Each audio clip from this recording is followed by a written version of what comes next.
Hi guys, this is Keshav Malpani. I welcome all of you to yet another session of 12 Minutes to Clat. Today we're going to discuss about a very important international issue, which is the US-Taliban peace deal that has taken place recently. And I'll understand as to what are its ingredients. But like always, before understanding the ingredients and to appreciate them better, let's understand what is the history behind it and why at all was there a need to enter into this peace deal between the US and Taliban. So the story begins in 1973 when Zahir Shah was the king of Afghanistan. There was another person called Dawood Khan who actually led a coup and overthrew Zahir Shah from the throne. Okay, he became the president in 1973. Dawood Khan became the president.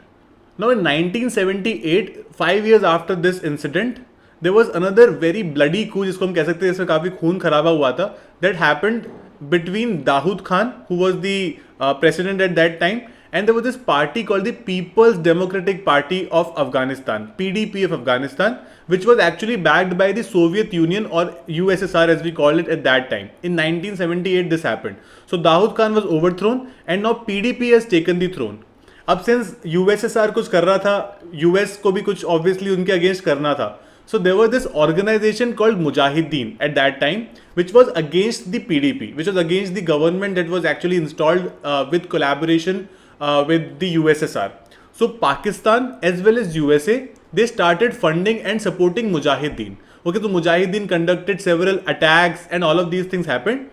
In 1988, a major breakthrough happened when USSR opted out of the war. Okay, so जो Afghan war चल रहा था मुजाहिदीन के बीच में और PDP government के बीच में, उससे यूएसएसआर बाहर निकल गया बिकॉज दे हैड एक्चुअली बहुत सारा कॉस्ट उन पर हो गया था and it was really expensive for them and it was a lot of loss that they had occurred in the war, so they just opted out of it.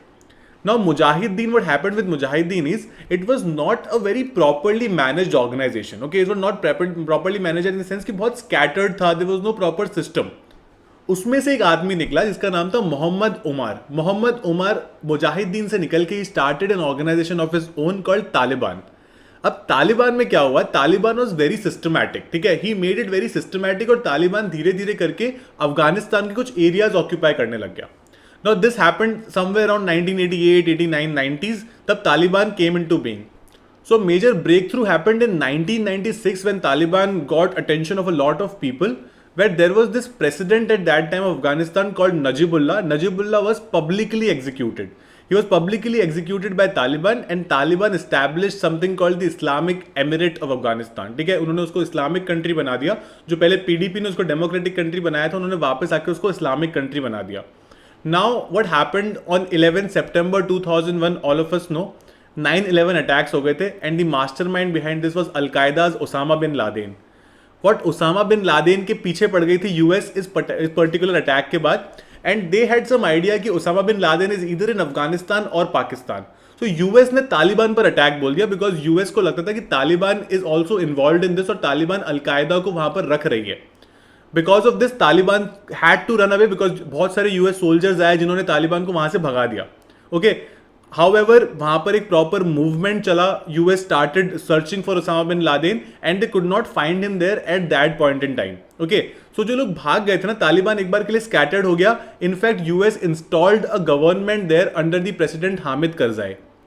Hamid Karzai के under एक government उस time पर आ गई थी, लेकिन जो तालिबान के लोग भाग गए थे they ran to Pakistan because Pakistan उनका हमेशा से सपोर्ट करता था. तो they ran to Taliban, they started regrouping again. वो लोग वापस से आने लग गए and they form this organization again. वो लोग तालिबान को फिर से लेकर आए and Taliban started conducting various systematic, I would say guerrilla warfare जो कहते हैं ना कि लोगों को छुप छुप कर मारना and it's very famous term guerrilla warfare, वो सब करने लग गए Taliban. And at this point in time, Taliban actually owns more territory in the country Afghanistan than the government itself. Okay, तो तालिबान का इतना ज़्यादा दबदबा है वहाँ पे, हम ऐसे कह सकते हैं. In fact, in 2001, the United Nations established International Assistance Security Force in Afghanistan to make sure कि सारे terrorists पकड़े जाएं या मारे जाएं. However, in 2014, we all know that Osama bin Laden was finally, he was killed in Abbottabad in Pakistan. He was found there by the US Army and he was killed in 2014. तो वो 2014 में जो force बनाया था UN ने, उसने भी अपना काम करना बंद कर दिया और जो US का जो बेसिकली मोटिव था अफगानिस्तान में आने का, वो पूरा हो गया. बट द थिंग इज, अभी तक इस पॉइंट पर जो यूएस की आर्मी थी ना, वो अफगानिस्तान की आर्मी को ट्रेन कर रही थी. अब obviously you can not just leave कि हम हमारा काम पूरा हो गया और हम निकल जाते हैं. That is something which will be very bad, जो आपको एक बहुत खराब इंटरनेशनल फेम देगा. ठीक है, international will basically defame you.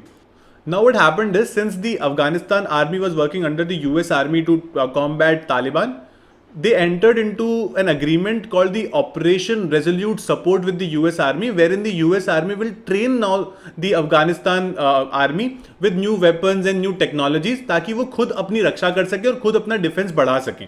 Okay, this started in 2014. इसके बीच में ये समझने की बहुत ज़्यादा ज़रूरत है कि यूएस के जो लोग हैं, they really hate their citizens or their soldiers being sent to Afghanistan, because they're like, there is no point killing our people unnecessarily for some other country. Okay, so उनका भी point of view गलत नहीं है, but that is their approach. So Barack Obama जब prime minister president थे वहाँ पे US में, तो उन्होंने काफ़ी ज़्यादा अपने फोर्सेस बढ़ा दिए थे. In fact more than 1 lakh US soldiers were actually operating in Afghanistan at that time. Donald Trump ने आके उसको काफ़ी कम किया था. डोनाल्ड ट्रंप ने धीरे धीरे एक्चुअली प्रॉमिस कि हम धीरे धीरे सारे सोल्जर्स को हटा देंगे जैसे जैसे हमारा प्लान एग्जीक्यूट होता जाता है और हम इस ऑपरेशन को खत्म करते हैं, जब हम सारे लोगों को ट्रेन कर देते हैं और हम तालिबान के साथ एक डील कर लेते हैं जिसमें तालिबान और अटैक्स नहीं करेगा इन पे. So now let's understand as to what were the actual characteristics of the Taliban US peace deal that was entered into. So it was entered on 29th February 2020. ठीक है, लीप ईयर का day तो आपको याद रह जाएगा. Very important to understand कि ये क्यों हुआ और कब किया गया, राइट, और इसमें क्या क्या था. Other than that, I think a lot of you would know that I've been teaching on Unacademy these days, and I've been taking a lot of classes on current affairs, important legal affairs, as well as legal reasoning. So you can attend my classes. I've also been taking maths, which is, I would say, a kind of scary subject for all of you. So I've been doing that. In fact, we're starting a new batch on 14 July for the batch of 2022. You can attend this batch also. You can use my code Malpani. You will get a 10% off on this. If you want to subscribe to any of these courses, you can visit the link in the description box. You will get all the idea of how should you go about it. So guys, let's now understand the peace deal और इसमें समझते हैं कि इसके अंदर हुआ क्या क्या है. Okay, so peace deal has been entered between US and Taliban, जिसमें यूएस और तालिबान के बीच में ऐसे कुछ अग्रीमेंट्स हुए हैं वेरिन जब यूएस वहां से चला जाएगा, बिकॉज उन्होंने काफी ज्यादा ट्रेन कर दिया है वहां के सोल्जर्स को. ऑल दो यूएस के लेवल का नहीं है अभी भी, बट अफगानिस्तान के सोल्जर्स को यूएस फील्स के हमने ट्रेन कर दिया है. This is the right time कि हम अपने ट्रूप्स वहां पर ले जाएं. So Donald Trump was the president in February 2020. उन्होंने ये डील किया था. यहाँ पर ये जो एक पर्टिकुलर डील है, इसके अंदर अफगानिस्तान को बोला गया है कि आप जो अपनी ऑफेंसिव एक्टिविटीज करते हो in Afghanistan, okay, almost in a year there are more than 250 to 300 offensive activities, attacks जिसको हम कहते हैं, जो तालिबान करता रहता है अफगानिस्तान में, वो सब बंद हो जाएगा. इस डील का ये पार्ट है. और बहुत सारे ऐसे प्रिजनर्स हैं जो दोनों साइड ने एक दूसरे के पकड़ रखे हैं, the Afghanistan government as well as the Taliban. तो दोनों more than 1000 prisoners will be release from each side. ठीक है, एक दूसरे को प्रिजनर स्वैप जिसको कहते हैं, वो एक पर्टिकुलर चीज है जो इस डील के अंदर होएगी. Also the Afghanistan government will create some kind of a negotiating team Taliban के साथ, ताकि वो दोनों मिलकर एक नई गवर्नमेंट फॉर्म कर सके वहां पे. Okay, so Taliban will actually give up it's arms, और वो मतलब वहां पे झगड़ा नहीं करेंगे, एक दूसरे से अटैक नहीं करेंगे. They will work together and work in peace. This is what the peace deal says. I don't know how practical is it, but this is what the peace deal says. उसके अलावा एक बहुत important part है कि Afghanistan government does not like this peace deal because it has been entered between Taliban and US. और इसमें से जो सारे जो प्रोविजंस है ना, उससे अफगानिस्तान गवर्नमेंट भी अफेक्ट हो रही है और उनको इंक्लूड नहीं किया गया. That is why they like कि we will not agree with this. अगर इसको प्रॉपर्ली हमको भी यहाँ से घुसाया नहीं गया इसके अंदर और बेसिकली हमको भी इंक्लूड करो. This is a very legitimate demand I feel of the Afghanistan government also. In fact US ने जो भी सैंक्शंस अभी तक कर रखे थे, सैंक्शंस मतलब जो भी छोटे मोटे सैंक्शंस थे, इकोनॉमिक सैंक्शंस थे जो अफगानिस्तान पे कर रखे थे, वो सब यूएस हटा देगा. तो डोनाल्ड ट्रंप ने कहा था कि हम लोग मई 2021 तक अपने सारे सोल्जर्स वापस ले जाएंगे. जो बाइडेन आए तो उन्होंने थोड़ा सा उसको डिले करके सितंबर 21 बोल दिया है कि सितंबर 21 तक हम अपने सारे अराउंड 2500 सोल्जर्स अभी बचे हैं यूएस के अफगानिस्तान में, वो उनको वापस ले जाएंगे. एक या मेजर प्रॉब्लम ये है कि Taliban is a very well equipped group. ठीक है, तालिबान बहुत ज़्यादा टेक्नोलॉजिकली साउंड है. तो एक बार अगर यूएस चला जाता है अफगानिस्तान से, then US government and their army is going to be at the mercy of Taliban because Taliban is very powerful. So ये एक सब लोगों को डर लग रहा है कि again it will become a Taliban state if US leaves that place.